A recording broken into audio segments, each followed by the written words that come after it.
Thanks. Here now, America's Newsroom co-host Bill Hemmer. Bill, it's always great to see you and get your insight. Afternoon. We're looking at an election coming up in November, and President Biden's got a lot of problem areas, Yeah, right? I think Edward did a really good job of just spelling it out in terms of the math and what we're getting in our polling. And we debuted that new issues tracker just yesterday, and he's exactly right. Economy strongly favors Trump by double digits.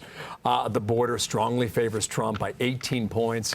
Kind of gives you some clues as to why the executive order came down the way it did. And I'm wondering, is that a last-ditch effort for this administration to say, we've messed up on so many different fronts, we got to pick something and at least try to kind of put it out there that we're trying to work on it? You know, I think they'll try and they'll hope.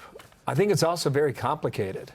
They had more than 65 executive orders that he signed along with Secretary Mayorkas going back to January of 2021 to remove so much of the border that had been put in place. And it's tough to do. Plus, you got a battle from the left who disagrees with what they're doing. Here's one thing to keep in mind. Will it work?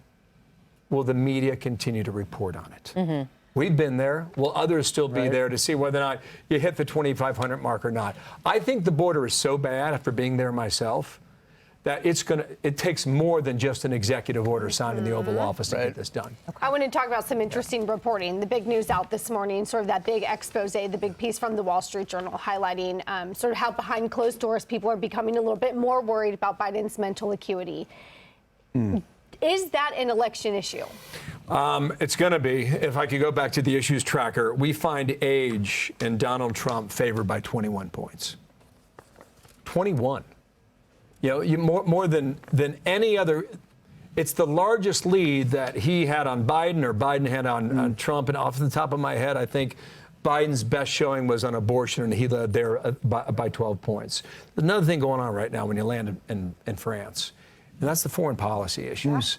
You know, you got a war in Ukraine, you got a war in Gaza, you got challenges from the Chinese. And, you know, when it comes to the age thing, I think what voters are telling us is even though Trump's 3.5 years younger than Biden, they see him as more vibrant. They see him with greater energy, and I think it's showing up in our polling here. So watch that, and we'll see how that works out. But one thing, I just want to be delicate about this. I'm trying to choose my words carefully here. I watched President Biden get off the plane earlier today in France, and he came down the stairs, shook the man's hand, took a picture. Then he works the line, and I think the quote from the Journal was, "You couldn't be there and not feel uncomfortable." I'll just say that, and I'll leave it at that. But for European leaders who are getting their first chance to see him, maybe in some time, they're going to see exactly what that quote was in the Wall Street Journal piece. Then all these leaders across the continent start talking. They say, how's he doing? How did he look to you? And they're going to say something like, you could not be there and not feel uncomfortable. You know, you said something so interesting there. We want to be delicate about it. You want to be delicate about it. But if you're a world leader, if you're an adversary, you're not delicate about it. You're looking at the commander in chief, and you can see what everybody can see. And you're thinking to yourself, now's the moment to press our advantage. Maybe. Now's the moment to do. I mean, are you not? If you're China, if you're Iran, if you're whatever, you're not concerned about being delicate, right? So how concerned does the American voter need to be about that? You know, Brian, the last time we were on 2 weeks ago, I made the point that a lot of people talk about how you resolve the war in Ukraine, and I think there's been very little discussion that's been given to how you could stop the war in the first place. You know, you do it with creative ideas and you do it with leadership, and that's not we did not have that early 2022, and Putin made the call to go in. I agree with you. I think those who are looking to score points, they have seen their opening over the past 3.5 years. And maybe that opening closes in 5 months.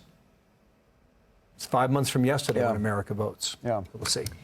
Does the Hunter Biden trial have anything to do with the election? It might. I'm a little cautious on this. I think we should, keep our powder dry a little bit. We'll wait for the verdict, similar to the Trump trial as well. I think what's interesting about the Trump trial and the fallout from the two things I would say: no juror has spoken publicly yet.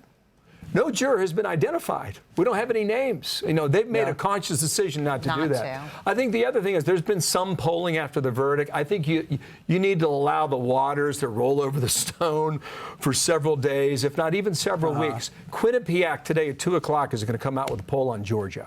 And so we may get our polling suggests that Trump has a lead there, and I would expect Quinnipiac to reflect that. But maybe they ask a question too about this verdict. We'll see now. Well, and let's also see how the Hunter Biden trial plays out. Great piece in the Post saying this is essentially they're being tried, and Hunter is being tried in Biden town. And if this verdict, they feel sorry for him and they let him go, it's just going to highlight that two-tier justice system that ultimately shows that the courts may play favorites, they may protect or they may persecute depending on the party. I guess the only points I would make is that you cannot live in Delaware and not be aware of the Biden name. Right. Yeah. He was a U.S. senator at the age of 29.